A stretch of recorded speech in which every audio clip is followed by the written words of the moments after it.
नमस्ते, मैं चंद्रशेखर आप सभी को मैं अपने चैनल डिलीजेंट एकेडमी में स्वागत करता हूं। हम लोग बिहार एसएससी के लिए एक मैथ का सीरीज स्टार्ट किए थे, जिसमें हम लोग प्रत्येक दिन बिहार एसएससी में आए हुए मैथ का प्रीवियस ईयर क्वेश्चन और उस पर आधारित मैथ का क्वेश्चन कर रहे हैं। चलिए आज उस सीरीज में हम लोग आगे की तरफ चलते हैं। इससे पहले अगर आप मेरे चैनल पर नए हो तो चैनल को सब्सक्राइब कर लें और बेल आइकन को प्रेस करना बिल्कुल ना भूलें, ताकि आपको सबसे पहले लेटेस्ट नोटिफिकेशन मिलता रहे। चलिए अब हम लोग क्वेश्चन की तरफ चलते हैं। देखिए हमारा क्वेश्चन क्या दिया हुआ है। हमारा क्वेश्चन है ए तथा बी क्या है 5:3 के अनुपात में है। ए बी तथा सी के खर्च 8:5:2 के अनुपात में है। यदि सी 2000 रुपये खर्च करता है और बी 700 रुपये बचाता है तो ए की बचत कितनी है। हमें क्या निकालना है, ए की बचत निकालना है। अब देखिए हमें क्वेश्चन में क्या दिया हुआ है, हमें क्वेश्चन में ए और बी के हमें आय का रेशियो दिया है, और हमें क्वेश्चन में क्या दिया है, ए बी और सी के खर्च का हमें रेशियो दिया है, और हमें क्या दिया है, सी का हमें खर्च दिया है। अब देखिए हमें सी का खर्च दिया हुआ है, ए बी और सी के खर्च का हमें रेशियो दिया है, तो हम यहाँ से ए और बी का खर्च निकाल सकते हैं। देखिए हमें क्वेश्चन में ए बी और सी के हमें खर्च का रेशियो क्या दिया हुआ है, हमें खर्च का रेशियो दिया हुआ है 8:5:2 दिया हुआ है। अब देखिए हमने मान लिया कि ए का खर्च 8 यूनिट है, बी का खर्च 5 यूनिट है और सी का खर्च 2 यूनिट है। लेकिन हमें क्वेश्चन में सी का खर्च क्या दिया है, 2000 रुपये, यानी इस 2 यूनिट का वैल्यू हमें क्वेश्चन में क्या दिया है, 2000 रुपये दिया है। इस 2 यूनिट का वैल्यू हमें क्वेश्चन में क्या दिया है, 2000 रुपये दिया है। तो हम यहाँ से इस 5 यूनिट का वैल्यू निकाल सकते हैं। 5 यूनिट का वैल्यू क्या हो जाएगा, 5000 रुपये हो जाएगा। और इस 8 यूनिट का वैल्यू क्या हो जाएगा, 8 यूनिट का वैल्यू हो जाएगा 8000 रुपये। 8 यूनिट का वैल्यू क्या हो जाएगा, 8000 रुपये। अब देखिए हमें तीनों का खर्च पता चल गया, हमें तीनों का खर्च पता चल गया। और हमें क्वेश्चन में क्या दिया, हमें क्वेश्चन में बी का जो है बचत दिया हुआ है, हमें क्वेश्चन में बी का बचत दिया हुआ है, और हमें बी का जो है खर्च पता चल गया। तो हम यहाँ से बी का इनकम निकाल सकते हैं, हम यहाँ से बी का इनकम निकाल सकते हैं। देखिए बी का इनकम कितना हो जाएगा, अगर हम बी के खर्च में, यानी बी का खर्च कितना है 5000 रुपये, बी के खर्च में अगर हम बी का बचत ऐड कर देंगे, बी का बचत कितना है 700 रुपये, यानी बी का बचत हम ऐड कर देंगे तो हमारा क्या निकल के आ जाएगा, बी का इनकम निकल के आ जाएगा। क्या निकल के आ जाएगा, बी का इनकम निकल के आ जाएगा। यहाँ से बी का इनकम क्या हो जाएगा, 5700 रुपये हो जाएगा। अब देखिए हमें बी का इनकम पता चल गया, और हमें क्वेश्चन में क्या दिया, ए और बी के इनकम का हमें रेशियो दिया है। अब देखिए ए का इनकम अगर 5 यूनिट होगा, ए और बी के इनकम का हमें रेशियो क्या दिया 5:3, यानी ए का इनकम अगर 5 यूनिट होगा तो बी का इनकम कितना होगा 3 यूनिट। अब देखिए बी का इनकम 3 यूनिट है, और यहाँ हमारा बी का इनकम क्या निकल गया है 5700 रुपये, यानी इस 3 यूनिट का वैल्यू, इस 3 यूनिट का वैल्यू क्या निकल के आया, इस 3 यूनिट का वैल्यू निकल के आया है 5700 रुपये। तो देखिए हम यहाँ से इस 5 यूनिट का वैल्यू निकाल सकते हैं। हम इसे अगर 3 से काटेंगे तो ये 3 से कितने बार में जाएगा, यानी यहाँ से 1 यूनिट का हम वैल्यू निकाल लेते हैं। 1 यूनिट का वैल्यू क्या आ जाएगा, हम इसे 3 से काटेंगे तो ये 3 से जाएगा, एक बार में हाथ में 2 आ जाएगा 27, 9 बार में जाएगा 2 जीरो आ जाएगा, यानी 1 यूनिट का वैल्यू क्या निकल के आ गया 1900 रुपये निकल के आ गया। तो हम यहाँ से 5 यूनिट का वैल्यू निकाल सकते हैं। 5 यूनिट का वैल्यू क्या हो जाएगा, 5 यूनिट का वैल्यू हो जाएगा 9500 रुपये। 5 यूनिट का वैल्यू क्या हो जाएगा 9500 रुपये। अब देखिए हमें जो है ए का इनकम पता चल गया, हमें जो है ए का इनकम पता चल गया। ए का इनकम कितना है 9500 रुपया, ए का इनकम कितना है 9500 रुपया, और हमसे पूछ क्या रहा है ए का बचत।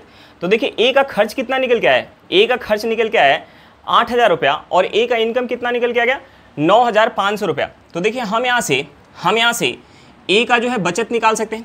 अगर हम ए के इनकम में से, यानी 9500 रुपये में से अगर हम माइनस कर देंगे ए का खर्च, ए का खर्च कितना है 8000 रुपया, तो यहाँ से हमारा क्या निकल के आ जाएगा, यहाँ से हमारा निकल के आ जाएगा ए का बचत। ए का बचत कितना निकल के आ जाएगा 1500 रुपया। हमारा आंसर क्या निकल के आ गया 1500 रुपये निकल के आ गया। चलिए क्वेश्चन समझ में आ गया होगा, नेक्स्ट क्वेश्चन पे चलते हैं। देखिए हमारा क्वेश्चन क्या दिया हुआ है, हमारा क्वेश्चन है नल ए एक टंकी को 6 घंटे में भर सकता है, जबकि नल बी इसे 8 घंटे में भर सकता है। नल सी इसी टंकी को 4 घंटे में खाली कर सकता है। यदि सभी नल एक साथ खोल दिए जाए तो टंकी को भरने में कितना समय लगेगा। तो देखिए हम सबसे पहले क्या करेंगे, जो यहाँ हमारा समय दिया हुआ है हम उस समय का एलसीएम निकालेंगे। देखिए हमारा समय क्या दिया हुआ है, समय दिया हुआ है 6 घंटा, दूसरा समय क्या दिया हुआ है 8 घंटा, और तीसरा समय क्या दिया हुआ है 4 घंटा। तो हम सबसे पहले इन तीनों समय का हम एलसीएम निकालेंगे। तो देखिए 6, 8 और 4 का एलसीएम क्या हो जाएगा, 6, 8 और 4 का एलसीएम क्या हो जाएगा, एलसीएम हो जाएगा 24। एलसीएम क्या हो जाएगा 24। तो हम टंकी की धारिता मान लेते हैं 24 यूनिट, हम टंकी की धारिता मान लेते हैं 24 यूनिट। अब देखिए 24 यूनिट पानी जब नल ए भर रहा है, 24 यूनिट पानी जब नल ए भर रहा है तो कितना समय लग रहा है 6 घंटा का। 24 यूनिट पानी जब नल बी भर रहा है तो कितना समय लग रहा है 8 घंटा का।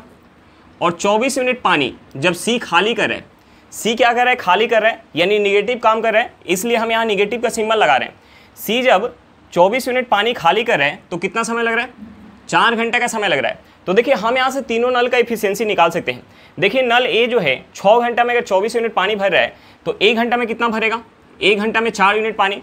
नल बी जो है 8 घंटा में अगर 24 यूनिट पानी भर रहा है तो 1 घंटा में कितना भरेगा, 3 यूनिट पानी। नल सी 4 घंटा में अगर 24 यूनिट पानी खाली कर रहा है तो 1 घंटा में कितना खाली करेगा, 1 घंटा में 6 यूनिट पानी खाली करेगा। अब देखिए हमसे पूछ क्या रहा है, हमसे पूछ रहा है कि अगर तीनों नल को एक साथ खोल दिया जाए, तीनों नल को अगर एक साथ खोल दिया जाए तो टंकी को भरने में कितना समय लगेगा। देखिए नल ए जो है 1 घंटा में अगर 4 यूनिट पानी भरेगा तो नल बी 1 घंटा में 3 यूनिट पानी भरेगा और नल सी जो है 1 घंटा में 6 यूनिट पानी खाली करेगा। अगर तीनों को एक साथ खोल दिया जाए, तीनों को यानी ए प्लस बी माइनस सी, हम यहाँ माइनस क्यों लगा रहे हैं, क्योंकि सी जो है खाली करने वाला नल है। तीनों को अगर एक साथ खोल दिया जाए तो 1 घंटा में कितना पानी भरेगा, ये 4 यूनिट पानी भरेगा, ये जो है 3 यूनिट पानी भरेगा, यानी दोनों मिलकर 7 यूनिट पानी भरेगा और सी जो है उसमें से 6 यूनिट पानी खाली कर देगा, यानी 1 घंटा में 1 यूनिट पानी भर पाएगा। और हमें पानी भरना कितना है, हमें पानी भरना है 24 यूनिट, हमें पानी भरना है 24 यूनिट और तीनों मिलकर अगर पानी भरे तो 1 घंटा में 1 यूनिट पानी भर पा रहे, यानी 24 यूनिट पानी भरने में कितना समय लग जाएगा, 24 यूनिट पानी भरने में 24 घंटा का समय लग जाएगा। हमारा आंसर क्या निकल के आ गया, 24 घंटा निकल के आ गया। चलिए क्वेश्चन समझ में आ गया होगा, नेक्स्ट क्वेश्चन पे चलते हैं। देखिए हमारा क्वेश्चन क्या दिया हुआ है, हमारा क्वेश्चन है 25 विद्यार्थियों की औसत आयु 10 वर्ष है। यदि शिक्षक की आयु भी सम्मिलित कर लिया जाए तो औसत आयु 1 वर्ष बढ़ जाती है। शिक्षक की आयु कितनी है, हमें क्या निकालना है, शिक्षक की आयु निकालना है। अब देखिए हमें क्वेश्चन में क्या दिया हुआ है, हमें क्वेश्चन में 25 विद्यार्थियों की हमें औसत आयु दिया है। हमें औसत आयु कितना दिया, 10 वर्ष दिया हुआ है। हमें औसत आयु कितना दिया, 10 वर्ष। और हमें क्वेश्चन में आगे क्या दिया हुआ है कि एक शिक्षक की आयु जब सम्मिलित कर लिया जा रहा है तो औसत जो है 1 वर्ष से बढ़ जा रहा है। यानी अब जो है लोग कितने हो गए, 25 विद्यार्थी प्लस के एक शिक्षक, यानी अब लोग कितने हो गए, 26 लोग। तो देखिए 26 लोग का औसत कितना हो जा रहा है, 26 लोग का औसत जो है 11 वर्ष हो जा रहा है, यानी औसत जो है 1 वर्ष से बढ़ जा रहा है। और हमसे पूछ क्या रहा है, शिक्षक की आयु, हमसे पूछ रहा है शिक्षक की आयु। तो देखिए शिक्षक की आयु जब हम शामिल कर रहे हैं तो औसत कितना हो जा रहा है, 11 वर्ष, यानी 11 वर्ष औसत करने के लिए शिक्षक की आयु कितना होना चाहिए। देखिए औसत में शिक्षक जो है अपने लिए 11 वर्ष रख रहा है, औसत में शिक्षक जो है अपने लिए 11 वर्ष रख रहा है, बाकी के 25 विद्यार्थी की आयु जो है 1 वर्ष से बढ़ा रहा है, 25 विद्यार्थी की आयु जो है 1 वर्ष से बढ़ा रहा है। अब देखिए हम इसे ऐड कर लेंगे तो यहाँ से हमारा क्या निकल के आ जाएगा, शिक्षक की आयु निकल के आ जाएगा। हम इसे ऐड करेंगे तो ये हमारा क्या हो जाएगा, ये हमारा हो जाएगा 36 वर्ष, यानी शिक्षक की आयु क्या निकल के आ गया, 36 वर्ष निकल के आ गया। हमारा आंसर क्या निकल के आ गया, 36 वर्ष निकल के आ गया। चलिए क्वेश्चन समझ में आ गया होगा, नेक्स्ट क्वेश्चन पे चलते हैं। देखिए हमारा क्वेश्चन क्या दिया हुआ है, हमारा क्वेश्चन है 2 स्टेशनों ए तथा बी से 2 रेलगाड़ियां एक दूसरे की ओर क्रमशः 50 किलोमीटर पर घंटा तथा 60 किलोमीटर पर घंटा की चाल से चलती है। दोनों रेलगाड़ियों के मिलने पर ज्ञात हुआ कि दूसरी रेलगाड़ी ने पहली रेलगाड़ी से 120 किलोमीटर अधिक दूरी तय की है, तो ए तथा बी के बीच की दूरी कितनी है। हमें क्या निकालना है, ए और बी के बीच की दूरी निकालना है। अब देखिए हमें क्वेश्चन में 2 स्टेशन दिया हुआ है, हमें क्वेश्चन में 2 स्टेशन दिया हुआ है, स्टेशन ए और दूसरा स्टेशन दिया हुआ है बी। अब देखिए स्टेशन ए से एक रेलगाड़ी जा रही है 50 किलोमीटर पर घंटा की स्पीड से, स्टेशन ए से एक रेलगाड़ी जा रही है 50 किलोमीटर पर घंटा की स्पीड से और स्टेशन बी से एक रेलगाड़ी जा रही है 60 किलोमीटर पर घंटा की स्पीड से। दोनों रेलगाड़ी जो है एक दूसरे की तरफ जा रही है, एक दूसरे की तरफ जा रही है। तो हमसे पूछ रहा है कि ए और बी के बीच की दूरी कितनी है। तो देखिए यहाँ से एक रेलगाड़ी चल रही है, ए से एक रेलगाड़ी चल रही है और बी से एक दूसरी रेलगाड़ी चल रही है। तो देखिए हमने मान लिया कि दोनों रेलगाड़ी कहीं जो है इस बिंदु पे आके मिल रही है, दोनों रेलगाड़ी कहीं इस बिंदु पे आके मिल रही है। अब देखिए मिलने का जो समय होगा वो बराबर होगा, क्योंकि दोनों जो है एक ही समय पे चल रही है। यानी ए से जब एक रेलगाड़ी चलना स्टार्ट करिए तो बी से एक दूसरी रेलगाड़ी चलना स्टार्ट करिए, तो मिलने वाले बिंदु पर ए से जो रेलगाड़ी चली होगी यहाँ तक पहुँचने में जितना समय ली होगी, बी से जो रेलगाड़ी चली होगी यहाँ तक पहुँचने में उतना ही समय ली होगी। यानी मिलने का समय क्या होगा, बराबर होगा, यानी टाइम क्या होगा, सेम होगा। अब देखिए टाइम जब सेम होता है तो एक हमारा कंसेप्ट होता है कि जो हमारा स्पीड का रेशियो होता है वही हमारा क्या होता है, वही हमारा डिस्टेंस का रेशियो होता है। अब देखिए मिलने का समय क्या है, बराबर है, और दोनों का हमें स्पीड पता है, तो हम यहाँ से स्पीड का रेशियो निकाल सकते हैं और जो हमारा स्पीड का रेशियो निकल के आएगा वही हमारा क्या होगा, डिस्टेंस का रेशियो होगा। जब टाइम सेम होता है तो जो हमारा स्पीड का रेशियो होता है वही हमारा क्या होता है, डिस्टेंस का रेशियो होता है, वही हमारा क्या होता है, डिस्टेंस का रेशियो होता है। अब देखिए एक का हमें स्पीड क्या दिया, 50 किलोमीटर पर घंटा, दूसरे का हमें स्पीड क्या दिया, 60 किलोमीटर पर घंटा। तो यहाँ से हमारा रेशियो क्या निकल के आ जाएगा, रेशियो हमारा निकल के आ जाएगा 5/6। अब देखिए स्पीड का रेशियो क्या निकल के आ गया, 5/6 निकल के आ गया। तो डिस्टेंस का भी रेशियो क्या होगा, 5/6 होगा। देखिए मिलने वाले बिंदु तक एक रेलगाड़ी अगर 5 यूनिट दूरी तय की होगी तो दूसरी रेलगाड़ी जो है 6 यूनिट दूरी तय की होगी। यानी एक रेलगाड़ी दूसरे से कितना ज़्यादा दूरी तय की होगी, एक रेलगाड़ी दूसरे से कितना ज़्यादा दूरी तय की होगी, 1 यूनिट। जबकि हमें क्वेश्चन में क्या दिया है, हमें क्वेश्चन में दिया है कि एक रेलगाड़ी दूसरे से कितना ज़्यादा दूरी तय करिए, 120 किलोमीटर। यानी इस 1 यूनिट का वैल्यू हमें क्वेश्चन में क्या दिया है, 120 किलोमीटर दिया है। और हमसे पूछ क्या रहा है, ए और बी के बीच की दूरी। तो देखिए एक रेलगाड़ी अगर 5 यूनिट दूरी तय करिए तो दूसरी जो है 6 यूनिट दूरी तय करिए। यानी ए और बी के बीच की दूरी कितना हो जाएगा, 11 यूनिट। अब देखिए हमें 1 यूनिट का वैल्यू पता है तो हम यहाँ से 11 यूनिट का वैल्यू निकाल सकते हैं। 120 में अगर हम 11 से गुना करेंगे, 120 में अगर हम 11 से गुना करेंगे तो ये हमारा कितना हो जाएगा, ये हमारा हो जाएगा 1320 किलोमीटर। हमारा आंसर क्या निकल के आ गया, आंसर निकल के आ गया 1320 किलोमीटर। यानी ए और बी के बीच की दूरी क्या होगा, 1320 किलोमीटर होगा। चलिए क्वेश्चन समझ में आ गया होगा, नेक्स्ट क्वेश्चन पे चलते हैं। देखिए हमारा क्वेश्चन क्या दिया हुआ है, हमारा क्वेश्चन है मोहन का धन सोहन के धन से 20% अधिक है, सोहन का धन मोहन के धन से कितने प्रतिशत कम है। अब देखिए हमें क्वेश्चन में क्या दिया हुआ है, हमें क्वेश्चन में दिया मोहन का धन सोहन के धन से 20% अधिक है। तो हम यहाँ से मोहन के धन और सोहन के धन का रेशियो निकाल सकते हैं। अब देखिए रेशियो निकालने के लिए हम सबसे पहले क्या करेंगे, इस 20% को हम फ्रैक्शन में चेंज करेंगे। सबसे पहले हम इस 20% को फ्रैक्शन में चेंज करेंगे, 20% को फ्रैक्शन में चेंज करेंगे, ये हमारा क्या हो जाएगा, 1/5 हो जाएगा। अब देखिए हम यहाँ से मोहन और सोहन के धन का हम रेशियो निकाल सकते हैं। हमें क्वेश्चन में दिया कि मोहन का धन सोहन के धन से 20% अधिक है। तो देखिए हमने मान लिया कि सोहन का धन 5 यूनिट है। हमने मान लिया कि सोहन का धन 5 यूनिट है तो मोहन का धन 5 पे 1 यूनिट ज़्यादा होगा, यानी मोहन का धन कितना होगा, 6 यूनिट। अब देखिए हमें दोनों के धन का रेशियो पता चल गया और हमसे पूछ क्या रहा है, हमसे पूछ रहा है कि सोहन का धन मोहन के धन से कितना प्रतिशत कम है। किससे, मोहन के धन से। देखिए सोहन का धन जो है मोहन से कितना कम है, 1 कम है। किससे, मोहन से। गुने हम 100 करेंगे तो यहाँ से जो हमारा परसेंटेज कमी निकल के आ जाएगा। देखिए यहाँ से हमारा क्या हो जाएगा, हम इसे 2 से काट लेते हैं। ये 2 से कितने बार में जाएगा, 3 बार में। ये 2 से कितने बार में जाएगा, 50 बार में। यहाँ से हमारा हो जाएगा 50/3%। हम इसे क्या लिख सकते हैं, हम इसे लिख सकते हैं 16 सही 2/3%। यानी कितना कम है, 16 सही 2/3% कम है। हमारा आंसर क्या निकल के आ गया, 16 सही 2/3%। चलिए क्वेश्चन समझ में आ गया होगा, नेक्स्ट क्वेश्चन पे चलते हैं। देखिए हमारा क्वेश्चन क्या दिया हुआ है, हमारा क्वेश्चन है एक व्यापारी अपने ग्राहकों को अंकित मूल्य पर 10% की छूट देकर 20% का लाभ कमाना चाहता है। उसे क्रय मूल्य से कितने प्रतिशत अधिक पर वस्तु का मूल्य अंकित करना चाहिए। तो देखिए एक हमारा कंसेप्ट होता है, MP बटा CP equal to 100 plus profit percent बटा 100 माइनस डिस्काउंट परसेंट। अब देखिए हमें क्वेश्चन में डिस्काउंट परसेंट दिया है और हमें जो है प्रॉफिट परसेंट दिया हुआ है, तो हम यहाँ से MP और CP का रेशियो निकाल सकते हैं। देखिए मैं प्रॉफिट परसेंट कितना दिया, 20%, यानी ये हमारा हो जाएगा 100 प्लस 20 हो जाएगा। और डिस्काउंट हमें कितना दिया है, डिस्काउंट हमें दिया हुआ है 10%, यानी ये हमारा हो जाएगा 100 माइनस 10। अब देखिए हम इसे ऐड करेंगे तो ये हमारा क्या हो जाएगा, 120 हो जाएगा। हम इसे माइनस करेंगे तो ये हमारा क्या हो जाएगा, 90 हो जाएगा। अब देखिए हम इसे 30 से काट सकते हैं। ये 30 से कितने बार में जाएगा, ये 30 से जाएगा 4 बार में, और ये 30 से कितने बार में जाएगा, 3 बार में। यानी MP और CP का रेशियो क्या निकल के आ गया, MP और CP का रेशियो निकल के आ गया 4/3 निकल के आ गया। यानी उस वस्तु का CP अगर 3 यूनिट होगा तो MP हमें कितना रखना पड़ेगा, 4 यूनिट, ताकि हम उस पर 10% का अगर छूट दे उसके बावजूद भी हमें 20% का लाभ प्राप्त हो।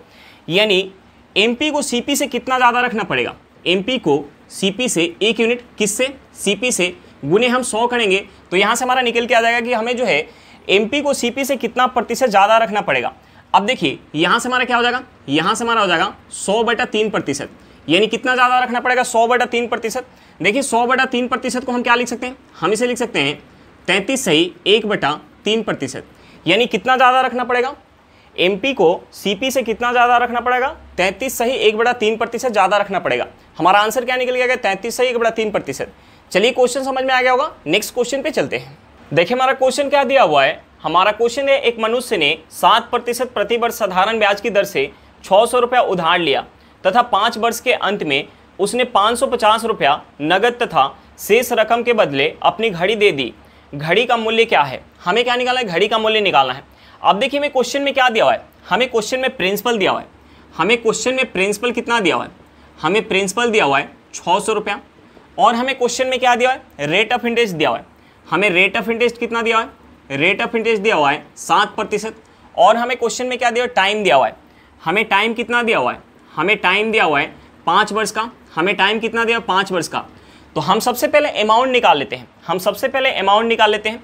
अब देखिए यहाँ ब्याज जो है साधारण ब्याज के दर से ब्याज काउंट हो रहा है, तो साधारण ब्याज में हमें प्रत्येक साल ब्याज क्या मिलता है, बराबर मिलता है। यानी पहले साल अगर हमें प्रिंसिपल का 7% ब्याज मिलेगा तो दूसरे साल भी हमें प्रिंसिपल का 7% ही ब्याज मिलेगा। यानी 5 वर्ष में 7% के दर से टोटल जो है एसआई कितना मिल जाएगा, टोटल जो है एसआई कितना मिल जाएगा, टोटल एसआई मिल जाएगा 35%। टोटल एसआई कितना मिल जाएगा 35%। तो हम सबसे पहले क्या निकाल लेते हैं, सबसे पहले हम अमाउंट निकाल लेते हैं, सबसे पहले हम अमाउंट निकाल लेते हैं। अब देखिए प्रिंसिपल कितना दिया, प्रिंसिपल दिया 600 रुपया, प्रिंसिपल कितना दिया 600 रुपया, और ब्याज कितना मिला है प्रिंसिपल का 35%। 5 साल में ब्याज कितना मिला है 35%, तो अमाउंट कितना हो जाएगा प्रिंसिपल का 135% हो जाएगा। अमाउंट कितना हो जाएगा प्रिंसिपल का 135% हो जाएगा। अब देखिए 2 जीरो से हमारा 2 जीरो कट जाएगा, हम इसमें अगर 6 से गुना करेंगे तो ये हमारा हो जाएगा 30 के 0, हाथ में 3, ये हो जाएगा 18, 18 और 3 21, हाथ में 2, ये हो जाएगा 6 और 2 8 हो जाएगा। यानी यहाँ से हमारा अमाउंट क्या निकल के आ गया 810 रुपया। अब देखिए मैं क्वेश्चन में दिया हुआ है कि 5 वर्ष के अंत में 550 रुपया नगद दे रहा है, यानी 550 रुपया नगद दे रहा है। उसे देना कितना था 5 वर्ष के अंत में, उसे देना कितना था 810 रुपया, लेकिन वह 550 रुपया नगद दे रहा है।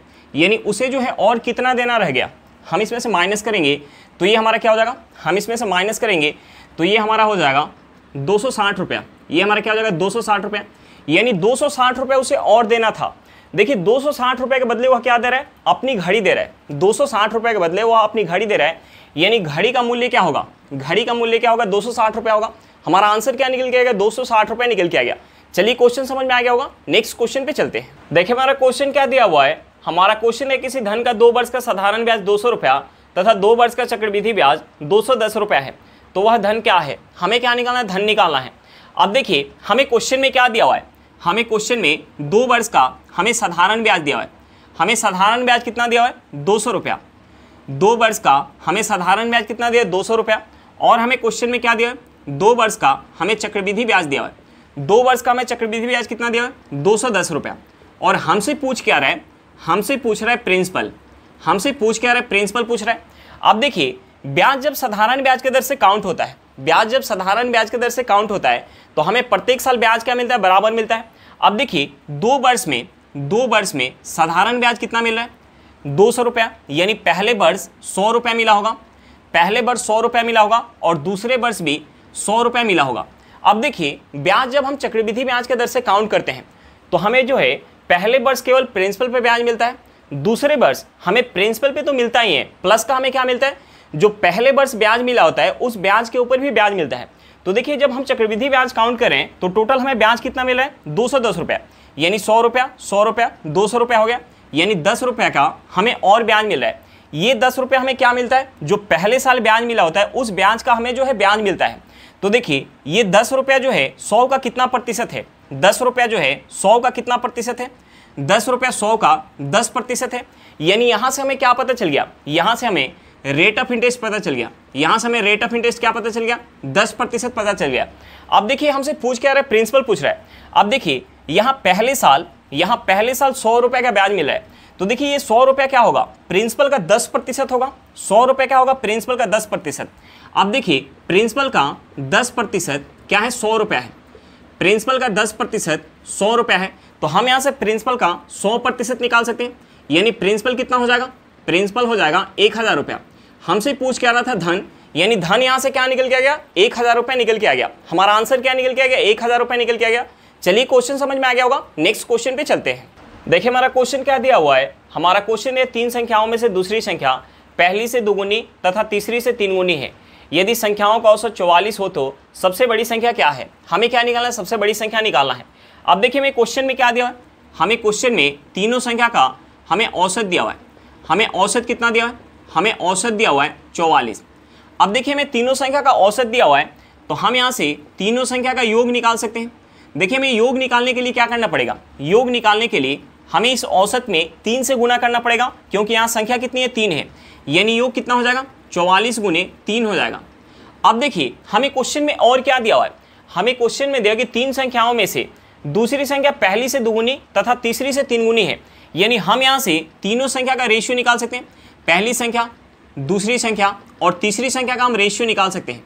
देखिए हमने मान लिया कि दूसरी संख्या 6 यूनिट है, हमने मान लिया कि दूसरी संख्या 6 यूनिट है, तो पहली संख्या क्या हो जाएगी, हमें क्वेश्चन में दिया कि दूसरी संख्या पहली से दुगुनी है, यानी दूसरी संख्या क्या हो जाएगी, 3 यूनिट हो जाएगी। दूसरी संख्या क्या हो जाएगी, 3 यूनिट। और हमें क्वेश्चन में दिया हुआ है कि तीसरी संख्या से 3 गुनी है, यानी तीसरी संख्या क्या हो जाएगी, 2 यूनिट। अब देखिए यहाँ से हमारा रेशियो क्या निकल के आ गया, रेशियो निकल के आ गया 3:6:2 निकल के आ गया। तो हमने मान लिया कि पहली संख्या 3 यूनिट है, दूसरी संख्या 6 यूनिट है और तीसरी संख्या 2 यूनिट है। तो यहाँ से हमारा योग क्या निकल के आ जाएगा, यहाँ से हमारा योग निकल के आ जाएगा 11 यूनिट, और यहाँ से हमारा योग क्या निकल के आया है, 44 गुने 3, यानी इस 11 यूनिट का वैल्यू यहाँ से हमारा क्या निकल के आया है, 44 गुने 3 निकल के आया है। तो हम यहाँ से 1 यूनिट का वैल्यू निकाल सकते हैं। 1 यूनिट का वैल्यू क्या हो जाएगा, 11 से 44 कितने बार में जाएगा, 4 बार में। 4 में अगर हम 3 से गुना करेंगे तो ये क्या हो जाएगा, 12, यानी 1 यूनिट का वैल्यू क्या निकल के आ गया, 12 निकल के आ गया। और हमसे पूछ रहा है सबसे बड़ी संख्या, तो देखिए सबसे बड़ी संख्या कौन सी होगी, 6 यूनिट वाली। देखिए हमें 1 यूनिट का वैल्यू पता है, तो हम यहाँ से 6 यूनिट का वैल्यू निकाल सकते हैं। 6 यूनिट का वैल्यू क्या हो जाएगा, 72 हो जाएगा, यानी सबसे बड़ी संख्या क्या होगी, 72 होगी। हमारा आंसर क्या निकल के आ गया, 72 निकल के आ गया। चलिए क्वेश्चन समझ में आ गया होगा, नेक्स्ट क्वेश्चन पे चलते हैं। हमारा क्वेश्चन क्या दिया हुआ है, हमारा क्वेश्चन है यदि a/3 = b/4 = c/7 हो तो a + b + c/c का मान क्या होगा। हमें क्या निकालना है, a + b + c/c का मान निकालना है। तो देखिए हमने मान लिया कि a = 3, b = 4 और c = 7 है। तो देखिए हम यहाँ से हमसे पूछ क्या रहे हैं, a + b + c बटा पूछ क्या रहा है, c पूछ रहा है। तो हम यहाँ से a, b और c का वैल्यू पुट करते हैं। देखिए हमने a बराबर क्या मान लिया, 3, b बराबर क्या मान लिया, 4 और c बराबर हमारा क्या हो गया, 7 हो गया, और c हमारा क्या है, 7 है। देखिए हम इसे ऐड करेंगे तो ये हमारा क्या हो जाएगा, हम इसे ऐड करेंगे तो ये हमारा हो जाएगा 14, ये हमारा हो जाएगा 14/7। देखिए 14 जो है 7 से कितने बार में जाएगा, 2 बार में। 14 7 से 2 बार में जाएगा, यानी हमारा आंसर क्या निकल के आ गया, 2 निकल के आ गया। यानी सही आंसर क्या हो जाएगा, ऑप्शन सी हो जाएगा। सही आंसर हमारा क्या निकल के आ गया, ऑप्शन सी निकल के आ गया। चलिए क्वेश्चन समझ में आ गया होगा। आज के लिए इतना ही, फिर मिलते हैं नेक्स्ट क्लास में। अगर क्लास अच्छा लगे तो क्लास को लाइक करिएगा। अगर आप मेरे चैनल पर नए हो तो चैनल को सब्सक्राइब करिएगा और क्लास को अपने दोस्तों के साथ शेयर करना बिल्कुल मत भूलिएगा। चलिए बाय बाय।